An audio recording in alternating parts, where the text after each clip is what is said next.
Hey guys, some gamer dude here. Striken got revealed on Thursday. I didn't have time to touch on it, and I really think we needed to, because Dragonic Overlord's being made as cheesy as possible. I'm already referring to the V1 as Dragonic Overlord the cheesy. We'll get into it in a sec, but let's look at Striken and how he interacts with the new deck. So, go to the wiki. Here's Striken. Here's all his info. Then we get down to his effect. On Vanguard, he can't attack.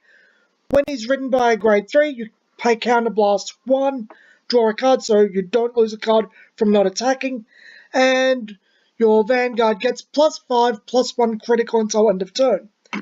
Now this means that Dragonic Overlord is packing another 5k on top. Yes, you have to have 2 damage. It's going to be hard for your opponent to deny you that. But here's the other thing. You got +1 critical. So with 8 critical in the deck, you got about 30% of twin driving into 1 critical. That's your highest percentage.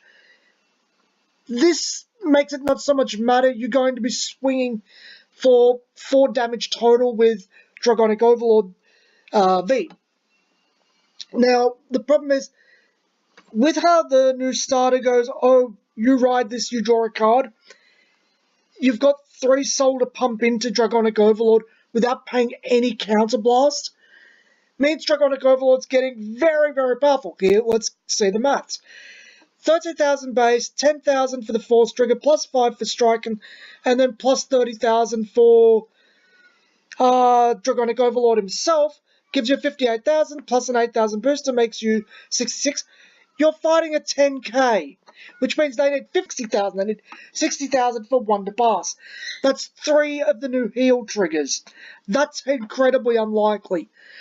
That's 4 of the new offensive trigger, either Force, which is now confirmed to be 15,000 shield, or the new critical. Incredibly unlikely. We are into perfect guard or lose territory. We firmly are. Your only chance at this point is a heal, or them not driving into a critical, which I think as soon as Kagura gets its 3rd critical, it's just, this deck is cheese. It's going to win as soon as it can. But it's not broken. Despite all of this, it's not broken. For reasons. Here's the probability of drawing into one of either Striken or Dragonic Overlord.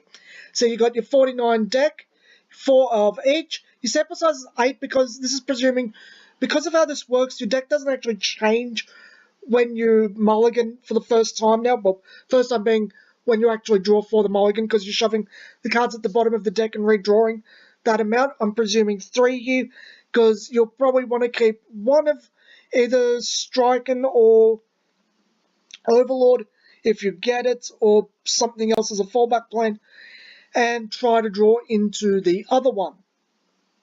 Now, this also presumes that you're holding on to either a grade 2 or grade 3, so that if you don't get Striken or Overlord, you're not buggered. So this is only a coin flip chance you'll get the other one. So the chance that you actually get both is 27. Now, the reason that I'm only putting in 8 as well is because, well, the damage check starts interfering with things. The fact you shuffle the deck starts interfering with things because it's not the same constitution. The whole, there's just lots of starting to interfere, and you do need the grade 2 ASAP. It's a huge part of this. Because of this 27% chance of firing off, I'm not terribly concerned about it. It can happen. It could have happened back in the day. Because the original Striken, where's the original Striken? Because I remember it having a deck with Dragonic Waterfall, which is apparently going to be the boss of Kagura, if you follow the manga, apparently. So go to the original Prowling Dragon Striken. Yeah, gets +5 + critical when it rides it, and it gets +5 if there's no boosting units, and it's at 10,000. Yeah. could force up some cheesy damage with Dragonic Waterfall back in the day, but this is with a restanding Vanguard. Again, I don't think it's broken. It's just, here's the other thing. Presuming you're let's say you're dip diving for the perfect card, which means you probably got your 1, 2, 3, and you're chucking the other 2 back because you saw, oh, they're running cover, I've got to get a perfect card. It's a coin flip chance that you'll get a perfect card amongst those presumably 7 cards that you redrew to try to deep dive for it. And then you got, what is it? I think an 8% chance each turn or something. Yeah, 8% chance each turn. It's not that bad to try to get a perfect card. But you do need it at this point to fight back because you don't know if they're going to draw it. And that's not going to feel good when you're like, boom, and you don't get a heal. And they get a critical on top of it, so they're swinging it 6 damage more or less. Then plus 10,000 more on that. Anyway, this has been Some Gamer Dude. Like, subscribe, run in terror, and I'll see you guys next time.